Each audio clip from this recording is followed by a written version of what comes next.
Hi everyone and welcome back to my channel. For today's video, we are going to be jumping in to, I keep dropping things, but my IPSY Glam bag for the month of June, full unboxing and review of everything inside. And the little mesh see-through bag is kind of my favorite thing I've seen in a very long time. I know they're in the process of phasing out the bags, but this is definitely one of my favorites recently that we've gotten. Anyway, if that's something you're into, make sure to keep on watching. And don't forget to subscribe because I upload every other day, and that'll be the best way to stay up to date on all the fun stuff I'm posting. So if you want to jump into the Summer State of Mind IPSY Glam Bag for the month of June. I said that already. Stay tuned.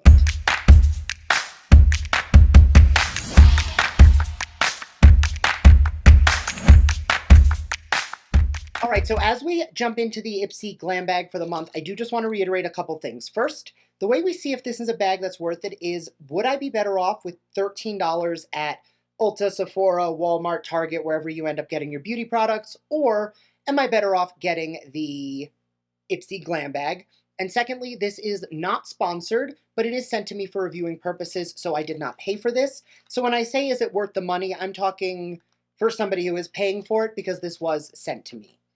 Anyway, I do have up on my phone the IPSY app with all of the products in here with the full reviews and items. Some of these I've actually used before many times, and we're going to talk all about it. So the first item out of the box, this comes from the brand Youth to the People. This is the Kombucha plus 11% AHA Exfoliation Power Toner. It is a deluxe sample size. This overnight liquid exfoliator that does not get rinsed off can help to minimize the appearance of pores as well. I can't read today. Appearance of pores in as little as 1 week, thanks to the balance of glycolic and lactic acids. At night after cleansing, saturate a cotton round with this toner and sweep all over dry, clean skin. Do not rinse. A dose of kombucha black tea ferment works like a prebiotic to support the skin's natural microbiome. Now, I'm a huge fan of this product. I have used a full size of it in the past. I also am a big fan of the sustainability and recyclability of all of the Youth to the People packaging. What I will say is lactic acid is great for holding hydration in the skin, and glycolic acid is really great for using that chemical exfoliant to dissolve away dead skin. So between the two of them, it's going to get rid of any of the dead flaky skin on the surface of your skin, and then it's going to allow the rest of that skin to grab onto that hydration. And what that's going to do together is that dull, almost gray appearance you get when your skin is super dry or peely or flaky is just going to dissolve right off the skin, leaving it nice and glowy and dewy and hydrated. Now, I did exfoliate this morning with one of my peel pads. Today I used the one from Volition. So this is not the type of product I would use tonight. You don't want to do too many chemical exfoliators back to back to back, but this is one that I am a big fan of and will definitely be putting back into my travel routine. Next, the first product I will be passing on. This is the Kaledo Cosmetics Obsidian Waterproof Liquid Eyeliner, retailing for $8. Calling all eyeliner aficionados, if you have ever had streaky liners that crease, melt, and run on, you can put those beauty woes behind you. This liner is impressively waterproof and smudge-proof and delivers the blackest of black pigment. Give this liner a shake first. Gently pull on the outer corner of your eye area to create a taut surface. I disagree with that, and I'll get into that in a second. Hold the applicator at a slight angle and trace it as close to your lash line to create the perfect look. Apply 2 coats for a darker, thicker line. Vegan and cruelty-free. You should never be pulling your skin around your eye area. It's going to do premature aging. It's also going to create additional lines and wrinkles. What I typically like to do when I am when I used to work on clients or when I'm teaching somebody about liner, I'm going to grab a clean eyeshadow brush because I'm not putting liner on. What I will do is rather than pulling the eye and drawing, because then once you let go of your skin, it kind of de-stretches and then it doesn't look bright anyway, is I like to look down at an angle, and I will start at the inner corner. I will use the pen and stamp along the liner. And then once I get to the outside, I will do a second line to connect them all. And then while I'm looking down, I will flick that liner in and then gently fill in the outer corner. No pulling, no tugging necessary. So if a brand is going to tell you to tug on your eye area, I wouldn't do it. This is going to be a pass for me, and just based on that description, the brand is going to be a pass from me. Next up from the brand Larousse Beauty, I have received so many of these brushes. I want to say, well, I have all of my extra brushes up here. I've got tons.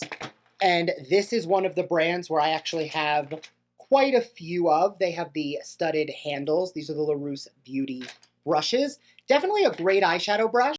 Just because I will be dropping this one in an upcoming giveaway, that is only because I already have 3 of that identical brush, and I'm neurotic. I wash my brushes every single week, so I'm not the person who needs 19 of the same brushes, because for me, just not something that's important. And I do have it in the blue handle, but this is the, let me just make sure I say that, yep, this is the LR120 tapered blending brush. Identical brush. This one just happens to be mine that I've used before, whereas this one I'm going to drop in an upcoming giveaway. The bristles are nice and soft. I love how fluffy it is. I don't love using this to put on shadow, but this is one of my favorite brushes that when I have already applied, I'll go in with a color on either a fluffier brush or in some cases a denser brush.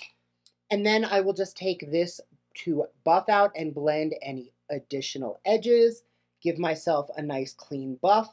And I like to take a clean brush in between shades just to make sure everything is blended together perfectly, and this brush is amazing for that. So someone's going to be very happy when I drop that in an upcoming giveaway, because again, I already have 2 or 3 of the same brush. That does retail for $28. The next item I actually have a full size of, and I am using it today. I have mentioned many, many times that this is one of my favorite primers. In the bag, I got the deluxe sample size, so I'll be dropping that in a giveaway because I already have a full size. But this is the Milk Makeup Hydro Grip Primer. This secret to a primer's, I can't read again. The secret to this primer's gripping powers is a shot of blue agave extract. It helps to form an invisible layer on the skin to smooth uneven texture, seal in moisture, and lock makeup in place for up to 12 hours. Blend 1 to 2 pumps onto clean skin before makeup. Let it fully absorb before layering any products on top. The primer gets its job done without petroleum oils, lanolin, or silicone. Only good stuff here. Now I am using this today, and I did use this to smooth over any of the texture on my skin.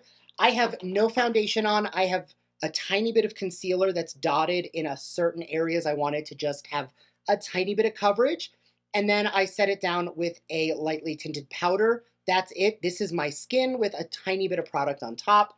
I did use the Fenty concealer, but again, no tinted moisturizer, no foundation, no full coverage powder. This is really what my skin looks like with a tiny bit of coverage. So I'm not going to say that like this is what I look like first thing in the morning, but I'm allowing my skin to show a little bit more. And primers like this that smooth over the texture allow that to be nice and easy, because for me, I have a little bit of redness in this area, which is why I had a tiny bit of spot concealing here. But for the most part, I'm very happy with my skin.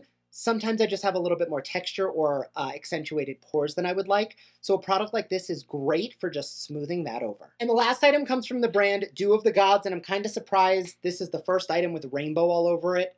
This is a body scrub inspired by our favorite and most Instagrammable cocktail. The sea salt scrub leaves our body silky smooth and ready for summer. Work the scrub all over the body 2 to 3 times a week to exfoliate away dead skin. This is infused with jojoba oil and strawberry seed oil to nourish while you slough. Now, just taking a quick look in here, I don't see any ingredients that are like immediately telling me that it's not going to be worth using. Main ingredient is sea salt, so one of the great scrubs where if you use them in the shower, they'll dissolve. I hate coffee scrubs and sand scrubs because I feel like they're on me for like days. Anything that's sugar or salt based I do prefer, because it will dissolve off by the time I'm done in the shower, and I don't have to worry about like finding little granules all over myself for weeks on end. Maybe not weeks, but definitely at least for a few hours. Now, with the brush, the toner, and the primer, all 3 products I'm very extensively familiar with. This is a knockout box for me. The brush alone pays for the value of this bag. I said box, but bag. Definitely worth it in my opinion. This is one of the months where I think I have yet to get a box or a bag I didn't like, and I'm hoping the trend continues because I've got a bunch more I need to film with in the next few days. As always, let me know your thoughts down below. I would love to hear it, and I will see you all in my next video. Bye!